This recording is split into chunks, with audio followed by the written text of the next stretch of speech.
இந்த கேள்விய கேட்ட உடனே மனசுக்குள்ள ஒரு சின்ன அதிர்ச்சி வருது இல்லையா? ஆனா இது ரொம்ப ரொம்ப முக்கியமான ஒரு கேள்வி.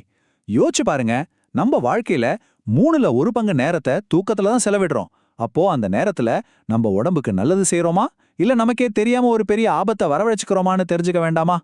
99% இது சும்மா ஒரு நம்பர் கிடையாது. இது ஒரு ஷாக்கிங்கான உண்மை. அதாவது வயசானவங்கள்ல 100க்கு 99 பேர் அவங்க உடம்புக்கு தீங்கு விளைவிக்கக்கூடிய ஒரு தவறான நிலையில தான் தூங்குறாங்க. இந்த பிரச்சனை எந்த அளவுக்கு பொதுவா இருக்குன்னு இந்த ஒரு நம்பரே நமக்கு சொல்லுது. இந்த வார்த்தைகளை சொல்றது ஒரு இதய அறுவை சிகிச்சை நிபுணர். இதை கேட்கும்போதே நமக்கு அதோட தீவிரம் புரியுது. இது ஏதோ சினிமா கதை இல்ல, நிஜத்துல நடக்கிற ஒரு விஷயம். எந்த வலியும் இருக்காது, எந்த அறிகுறியும் தெரியாது. ஆனா அந்த ஆபத்து நாம ரொம்ப நிம்மதியா தூங்கிட்டு இருக்கும்போது அமைதியா நடந்து முடிஞ்சிடும். சரி, இது ஏன் நடக்குது? இதுக்கு பின்னாடி இருக்கிற சயின்ஸை நாம முதல்ல புரிஞ்சுக்கணும். நமக்கு வயசாக ஆக, குறிப்பா 60 வயசுக்கு மேல போகும்போது நம்ம உடம்புல இருக்கிற ரத்த குழாய்கள் அதோட நெகிழ்வு தன்மைய, அதாவது அதோட ஃபிளெக்சிபிலிட்டியை கொஞ்சம் கொஞ்சமா இழக்க ஆரம்பிக்குது. இதனால பல வருஷமா நமக்கு பாதுகாப்பா இருந்த சின்ன சின்ன பழக்கங்கள் கூட இப்போ ஆபத்தானதா மாற வாய்ப்பு இருக்கு. இத ரொம்ப சிம்பிளா புரிஞ்சுக்கலாம். ஒரு தோட்டத்தில் இருக்கிற தண்ணி ஹோஸ் பைப் இருக்கு இல்லையா? அத கற்பனை பண்ணிக்கோங்க. அந்த பைப் எங்கேயாவது மடிஞ்சா என்ன ஆகும்? தண்ணி சரியா போகாது, வேகம் குறைஞ்சிடும்.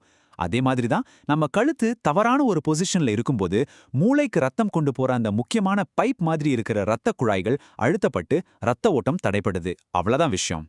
இப்போ நாம ரொம்ப ரொம்ப ஆபத்தான 5 தூக்க நிலைகளை வரிசையா பார்க்க போறோம். ஒரு கவுண்டவுன் மாதிரி 5வது இடத்துல இருந்து ஆரம்பிக்கலாம்.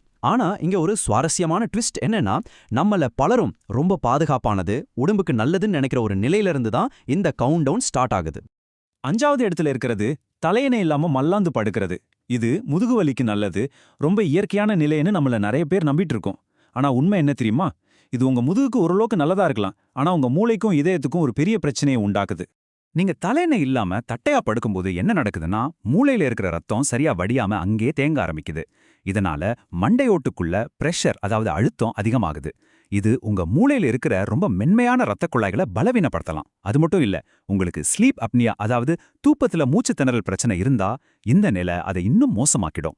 ஒவ்வொரு தடவையும் உங்க மூச்சு நின்னு மறுபடியும் ஆரம்பிக்கும் போதும் உங்க பிளட் பிரஷர் திடீர்னு ராக்கெட் மாதிரி எகிரும். இது ரொம்ப ஆபத்தானது.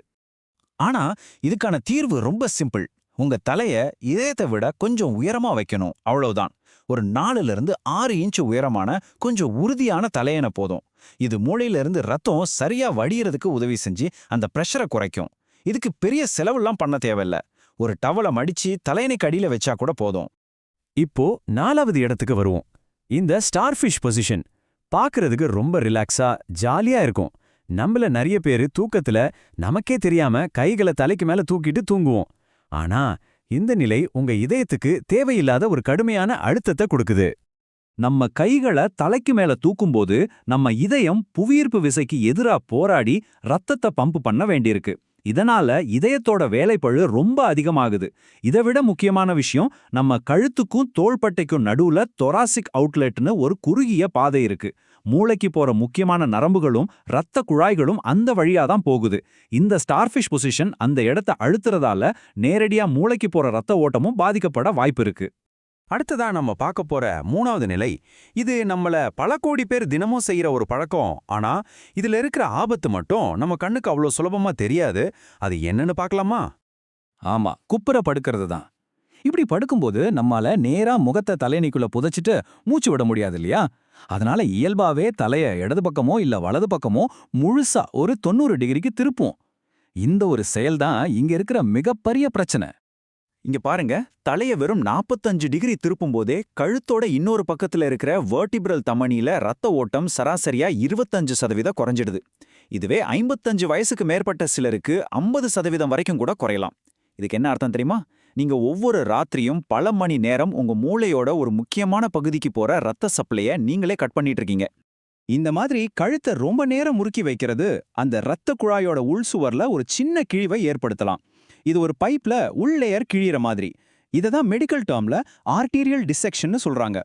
இந்த கிழிவுல ரத்தம் உறைஞ்சு ஒரு பிளாக் மாதிரியாகி அது மூளைக்கு போற ரத்த ஓட்டத்தை முழுமையா தடுத்து பக்கவாதத்தை ஏற்படுத்த ரொம்பவே வாய்ப்பு இருக்கு. பொதுவா டாக்டர்ஸ் கிட்ட கேட்டா ஒரு கழிச்சு படுக்கிறது நல்லதுன்னு சொல்லுவாங்க. அது உண்மைதான்.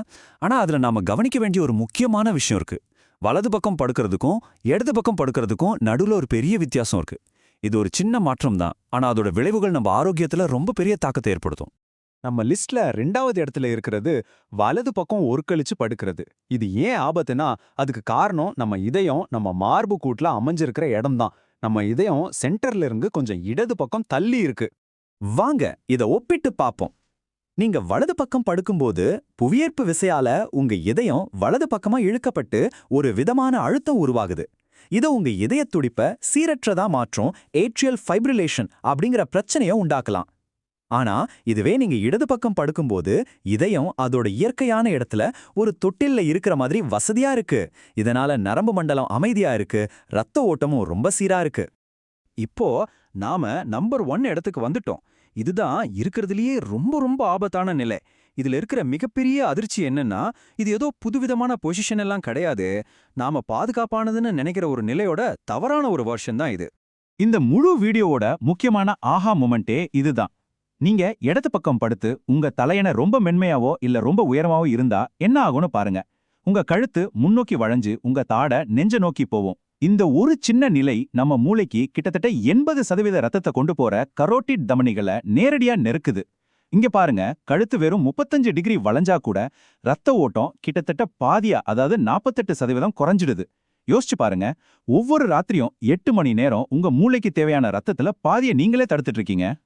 இவ்ளோ ஆபத்துக்களை பற்றி பார்த்தோம். இப்போ இதுக்கான தீர்வுக்கு வரலாம். தீர்வு ரொம்ப சிம்பிளான ஒரு வார்த்தை தான். அதுக்கு பேரு தான் நியூட்ரல் ஸ்பைன். அதாவது நம்ம முதுகுத்தண்டை அதோட இயற்கையான நேரான ஒரு கோட்ல இருக்கிற மாதிரி பாத்துக்கிறது தான் இதுக்கு ஒரே தீர்வு. நீங்க ஒரு கழிச்சு படுக்கும்போது உங்க தலையணை சரியா இருக்கணும். அதாவது உங்க தலை ரொம்ப தொங்கவும் கூடாது, ரொம்ப உயரமா தூக்கவும் கூடாது. உங்க காது, தோள்பட்டை, இடுப்பு இது 3ம் ஒரே நேர்கோட்ல இருக்கணும். இதை மட்டும் நீங்க உறுதிப்படுத்திக்கிட்டாலே போதும், உங்க கழுத்துல இருக்கிற தமனிகள் எந்த அழுத்தமும் இல்லாம பாதுகாப்பா இருக்கும். சரி, இப்போ நாம இவ்ளோ நேரம் பார்த்த எல்லா முக்கியமான விஷயங்களையும் சுருக்கமா ஒரு செக்லிஸ்ட் மாதிரி ஒரு தடவை பார்த்துடலாம். இதை நீங்க ரொம்ப எளிதா ஞாபகம் வச்சுக்க முடியும். இந்த ரொம்ப சிம்பிளான விதிகளை பின்பற்றுவதன் மூலமா உங்க தூக்கத்தை நீங்க பாதுகாப்பானதாகவும் ஆரோக்கியமானதாகவும் மாத்திக்க முடியும். இது உங்க கழுத்து மற்றும் மூளையில இருக்கிற இரத்த குழாய்களை பாதுகாத்து பக்கவாதம் மாதிரியான கடுமையான ஆபத்துக்களை குறைக்க நிச்சயமா உதவி செய்யும்.